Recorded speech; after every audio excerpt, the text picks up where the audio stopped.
नमस्कार दोस्तों, एक बार फिर से आपको आपके इस YouTube चैनल में आपका स्वागत है। अगर आपने इस चैनल के कुछ वीडियोस आपने देखे हैं, अगर आपको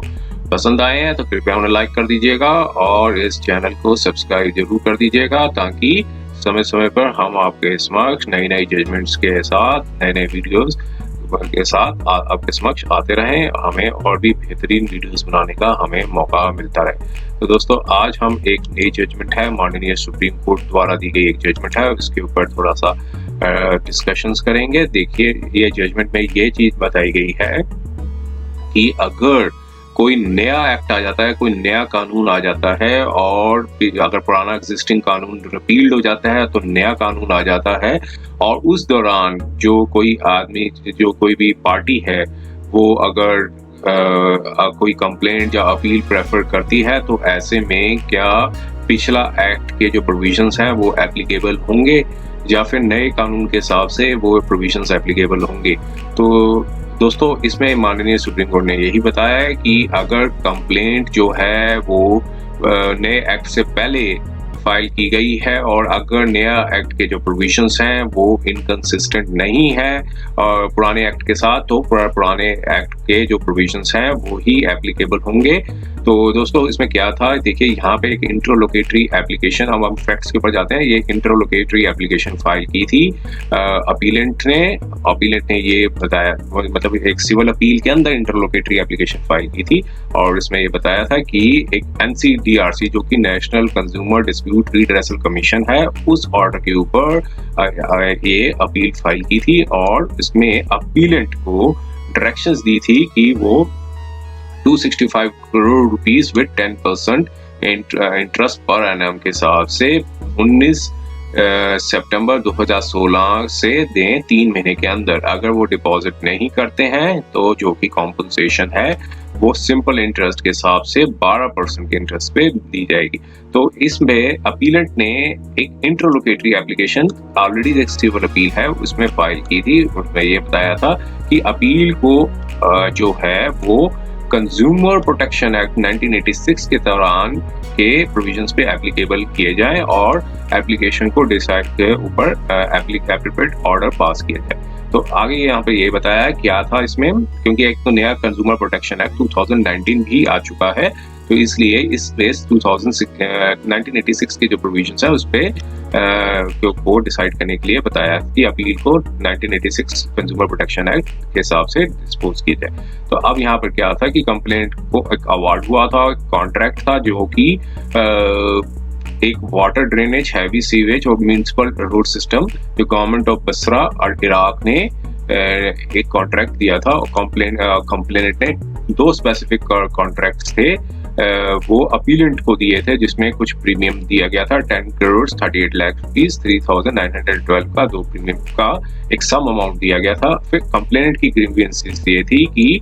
पे जो इनवॉइसेस का जो वर्क इशू हुआ था वो सस्पेंडेड हो गया था। लेटर जो था payment for the invoices for the work done,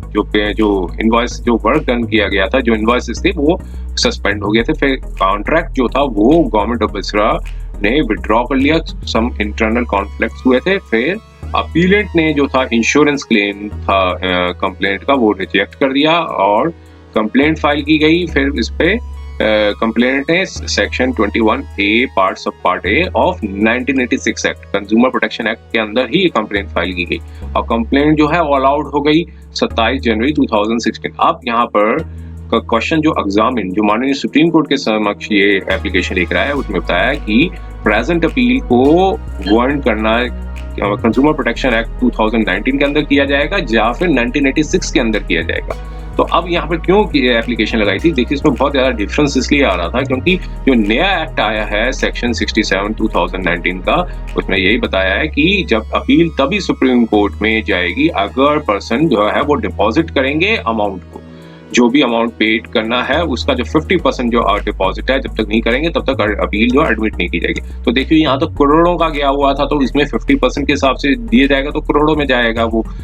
जो अमाउंट है। तो लेकिन 1986 के एक्ट में ये लिखा हुआ था कि अपील तभी एंटरटेन की जाएगी अगर जो है 50% अमाउंट डिपॉजिट किया जाएगा। जो भी पार्टी अपीलेंट होंगे वो कोर्ट में, अगर मान लीजिए सुप्रीम कोर्ट में डाल गए तो उनको 50% जो अमाउंट है वो देना पड़ेगा, या फिर 50,000 रुपये देने पड़ेंगे, जो कि विच एवर इज लेस। तो इसमें क्या था कि अपीलेंट के पास एक ऑप्शन यही थी कि अगर वो 50,000 रुपीज दें और अपनी अपील को एडमिट, मतलब अपील को प्रेफर कर सकें और मतलब एंटरटेन कर सकेगी तभी कुछ माननीय सुप्रीम कोर्ट। तो इसमें और जो नया एक्ट आया है उसमें 2019 के हिसाब से 50% अमाउंट जो देना है उसका 50% अमाउंट देना होगा। तो मान लीजिए यहाँ पर 200 समथिंग करोड़ था, तो उसका अगर अपील तभी फाइल कर सकेंगे तो अगर जो 50% जो भी हंड्रेड्स में जाएगा, करोड़ में। तो ये इन दोनों के बीच में ये डिफरेंस था। लेकिन 1986 के ये प्रोविजंस को पूरा एनालिसिस किया। अब माननीय जो कोर्ट के समक्ष कंटेंशन रखी और बताया कि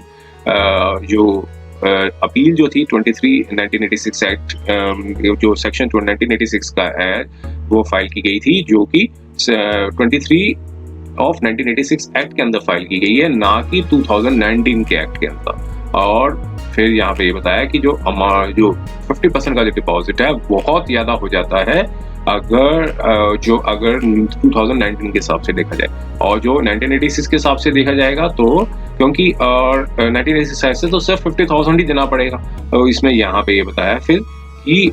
जो लॉ था, जो लिस्ट था, जिसे हम ये कहते हैं कि लिस्ट जो होता है, जो डिस्प्यूट था वो एप्लीकेबल था, वो 1986 एक्ट के अकॉर्डिंगली एप्लीमेंट जो इनिशिएट किया गया था, और जो उसके बेसिस पे अपील प्रेफर किया, और जो 2019 के एक्ट के अकॉर्डिंगली नहीं आएगी। और अपीलेंट ने ऑलरेडी डिपॉजिट कर दिया है 50,000 डिमांड ड्राफ्ट के हिसाब से अंडर सेक्शन 23 ऑफ 1986 एक्ट के तहत। और फिर यहाँ पर दो क्लॉजेस के ऊपर डिस्कस किया, सेक्शन 107 ऑफ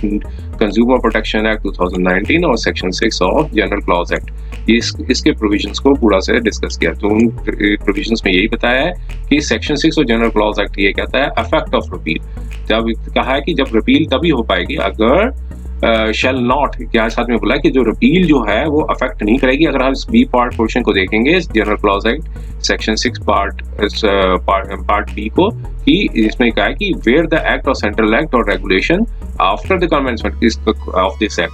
कोई भी कमेंसमेंट होती है इस एक्ट की तो रिपील्स ऑफ एनी एनेक्टमेंट, कोई भी पुराना कानून रद्द होता है तो अनलेस कोई डिफरेंट इंटेंशन नहीं आती है तो repeal shall not means repeal जो है वो नहीं अफेक्ट करेगी अगर कोई प्रीवियस ऑपरेशन है ऑफ एनी एनेक्टमेंट में, अगर कोई और anything duly done or suffered thereafter or affect the right of privileges acquired, जो भी राइट्स प्रिविलेजेस पहले से बना रखे हैं उसको जो रिपील होगा वो अफेक्ट नहीं करेगा। ये अगर कोई भी अनलेस कोई इंटेंशंस नहीं है या फिर कोई फिर साथ में बताया कि अफेक्ट एनी इन्वेस्टिगेशन, कोई भी इन्वेस्टिगेशन अगर पुराने हिसाब से चल रही है उसको भी अफेक्ट नहीं करेगा। ये जनरल इफेक्ट्स और जो जनरल क्लॉज एक्ट सेक्शन 6 ये कहता है। अब सेक्शन 107 2019 का भी यही बताता है कि सेक्शन जो 107 का सब पार्ट 2 था वो यही कहा था कि एक नॉन विथस्टैंडिंग क्लॉज लगाई थी कि कहा था कि जो रिपील जो है, जैसे मान लीजिए अभी 2086 का जो एक्ट है वो रिपील्ड हो गया है, ये बताया 2019 के एक्ट में। और साथ में सेकंड क्लॉज ये कहती है कि repeal any done or any action taken or purported to have taken under this act hereby repeal shall be deemed to be have done under these corresponding provisions of TVS Act. It is अगर कोई inconsistencies नहीं आती है पिछले act के साथ तो जो है जो सेक्शन जो ये notwithstanding such appeal anything done or action taken had or purported to be have taken under this act shall hereby shall repeal deemed to be have done or taken under the provisions of this act. तो यहाँ पर साफ साफ clear कर दिया section 6 में कोई भी पिछले एक्ट के साथ अगर कोई इनकंसिस्टेंसीज नहीं आती हैं तो ये जो है उसमें कोई अफेक्ट नहीं पड़ेगा। और the mention of particular sub section shall not be prejudice, हम यहाँ पे 3 ये कहते हैं कि जो सेक्शन 2 है वो कोई प्रिजुडाइज नहीं होगा, जो कि general application of section 6 of the general clause act 1997 जो कहता है, ये जनरल क्लॉज एक्ट का जो अभी हमने प्रोविजंस देखा 1897 का, वो यही बताता है कि पिछली कोई भी अपील होती है वो कोई अफेक्ट नहीं करेगा। अगर कोई किसी का राइट अफेक्ट हो रहा है, जो पिछले कानून के साथ कोई चीजें आ रही हैं और या फिर इन्वेस्टिगेशन अफेक्ट हो रही है, वो भी सारी पिछली जो भी एक्ट अपील होगा उसको पिछले प्रोविजंस के साथ अफेक्ट नहीं होगा। तो यही यहाँ पर निकल के आया कि इस प्रोविजंस को भी डिस्कस किया। सेक्शन 107 ऑफ सेक्शन 2 का, तो उन्होंने ये बताया कि जो भी एक्शंस हैं वो इनकंसिस्टेंट नहीं होंगे पिछले एक्ट के साथ, तो जो प्रोविजंस है वो बरकरार रहेंगे। और सेक्शन 6 भी यही कहता है ऑफ जनरल क्लॉज एक्ट का कि अगर जब तक कोई डिफरेंट इंटेंशन नहीं आती है तो अपील जो है अफेक्ट नहीं करेगा कोई भी राइट, प्रिविलेज और ऑब्लिगेशन, जो भी पिछले राइट है, प्रिविलेज है, ऑब्लिगेशन है, उसको अफेक्ट नहीं करेगा। तो देखिए ये जजमेंट को डिस्कस किया। फाइनली सारे कई केस लॉज थे, इसका लिए ऑनरेबल कॉन्स्टिट्यूशनल बेंच की जजमेंट्स को भी डिस्कस किया। फाइनल कंक्लूजन यही निकल के आया है कि बाइंडिंग प्रेसिडेंट्स थे कॉन्स्टिट्यूशनल बेंच के, उसमें हम ये मतलब यहाँ पे होल्ड करते हैं कि onerous condition of 50% amount will not be applicable. यहाँ पे जो 50% अमाउंट की जो पेमेंट देनी है वो एप्लीकेबल नहीं होगी अगर कंप्लेंट जो है वो फाइल की गई है 2019 ऑफ एक्ट से पहले। अगर जो कमेंसमेंट ऑफ एक्ट 2019 से पहले कोई भी कंप्लेंट फाइल की गई है, अगर कोई अपील फाइल करना चाहते हैं तो 50% जो अमाउंट है वो नहीं देना पड़ेगा, जब बल्कि जो 50,000 का जो अमाउंट है which ever is less than 1986 के जो प्रोविजंस हैं वो ही एप्लीकेबल होंगे। तो फाइनल कंक्लूजन ये निकल के आया कि कोई भी केस कोर्ट, कंज्यूमर कोर्ट में फाइल किया गया है अगर 2019 से पहले, अगर वो अपील पे जाते हैं, सुप्रीम कोर्ट में जाते हैं कोई भी अपील के लिए, तो जो कंडीशन लगाई गई है कि 50% अमाउंट देने का कि तभी अपील एंटरटेन की जाएगी, वो एप्लीकेबल नहीं होगी। तो 1986 के जो प्रोविजंस हैं वो एप्लीकेबल होंगे अगर कंप्लेंट है वो 2019 से जो पहले फाइल की गई। हाँ, जो 2020, 2021 में जो फाइल की जा रही है वहाँ जो अपील के जो प्रोविजंस आएंगे, जो कंडीशन लगाई गई है अपील की, वो प्योरली एप्लीकेबल होगी एज पर दी कंज्यूमर प्रोटेक्शन एक्ट 2019। तो उम्मीद है ये शॉर्ट वीडियो काफ़ी डाउट्स क्लियर कर रहा होगा,